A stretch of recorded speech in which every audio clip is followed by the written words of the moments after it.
Hey guys, Mo here. Thanks for joining me today. In today's video, I want to discuss which iPad out of the iPad Air 4th Gen or the iPad Pro 11-inch 2nd Gen to get. Both are very similar in many respects, but have a few differences that may sway you either way. Before we begin, I did change my channel name to put more emphasis on the user experience and go beyond the numbers marketed to us by manufacturers, because at the end of the day, user experience trump all. So the new channel name is Tech UX, which is tech, of course, and UX, user experience. So let's get into the video. So in 2020, Apple released two very similar products in regards to these two iPads. The iPad Pro was released in March of 2020 and the iPad Air 4th Gen being released in October of 2020. I'll start off by mentioning some of the key similarities between the two.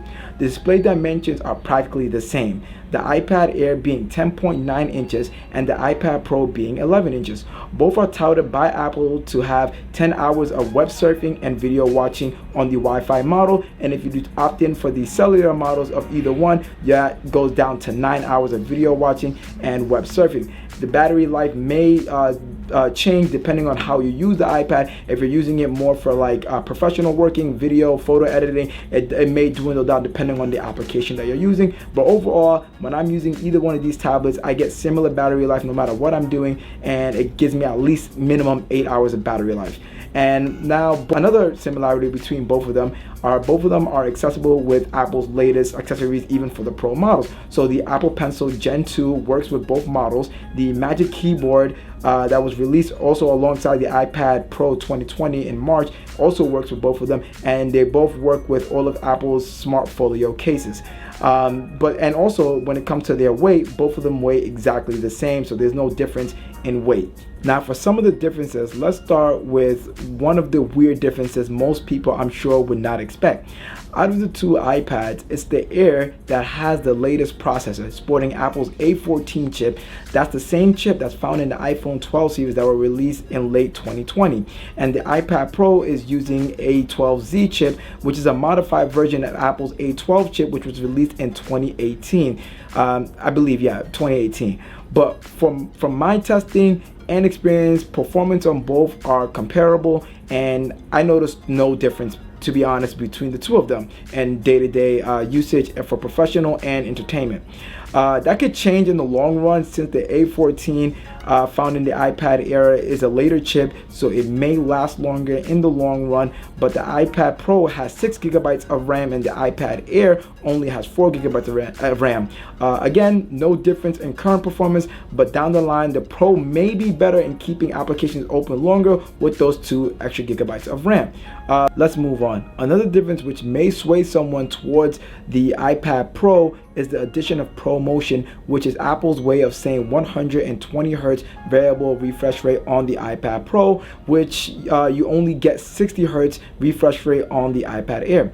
The difference in the refresh rates on a mobile device may not seem as significant to some people, but on a larger canvas like a tablet, it's quite noticeable, if I'm being honest, especially when you see them side by side. The higher refresh rate allows for smoother animations when scrolling and swiping, playing games that support it at a higher refresh rate, of course, and going through articles has better responsiveness, etc.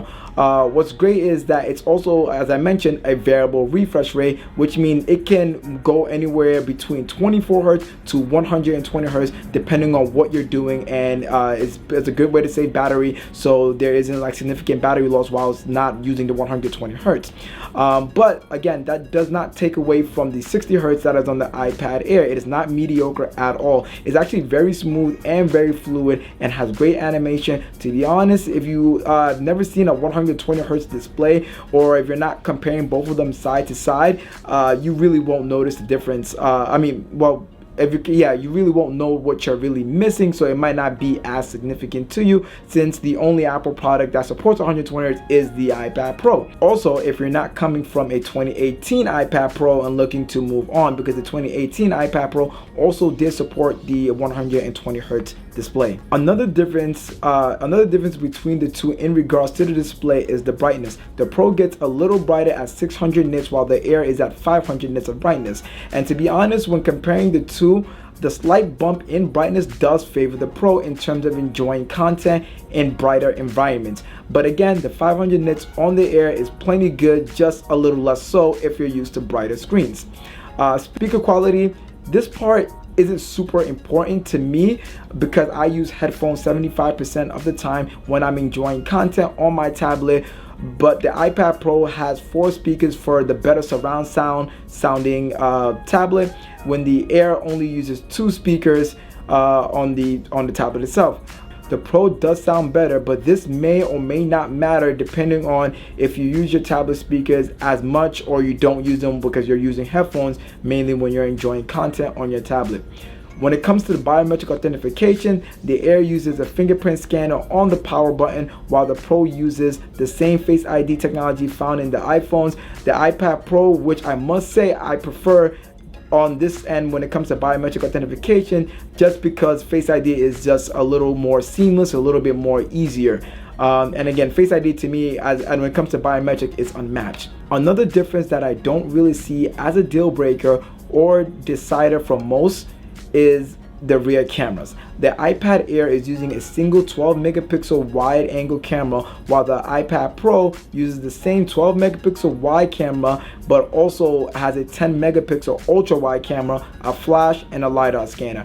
I rarely use the cameras on my iPad unless it's to scan documents, but your needs may differ.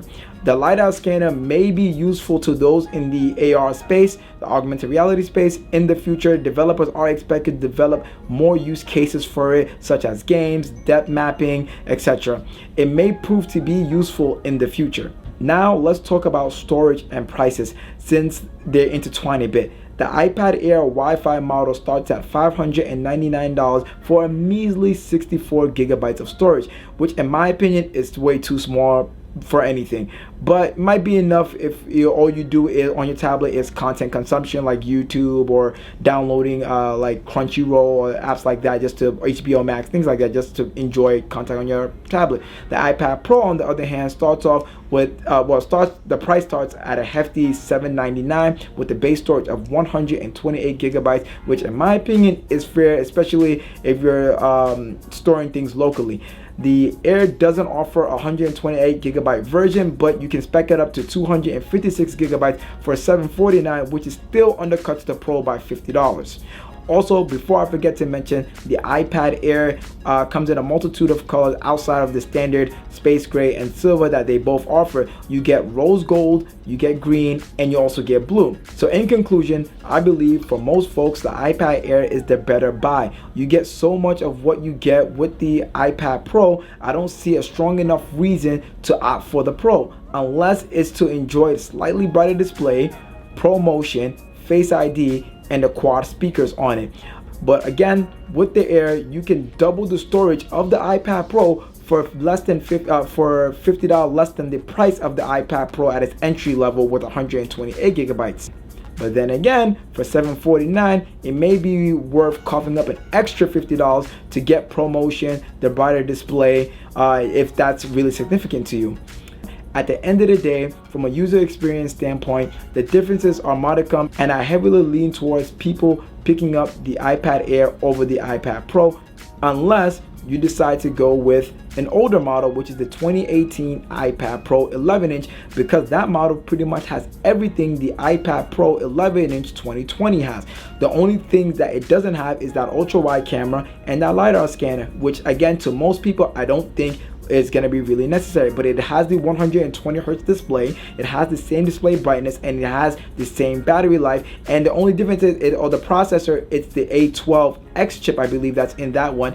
And the difference between those, the A12Z and the A12X, is literally, I believe, one GPU core that was actually dormant in the 2018 iPad Pro that's have been activated in the 2020 iPad Pro. So again, if you can find a refurbished 2018 iPad Pro at a decent price, I believe that will be a better buy than either one of these tablets, to be honest. But if you do want something that is more modern and is out right now, then again, for most people, I would choose the iPad Air 4th generation for the reasons mentioned before.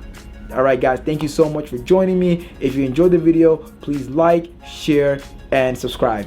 Alright, see you guys on my next one. Peace out.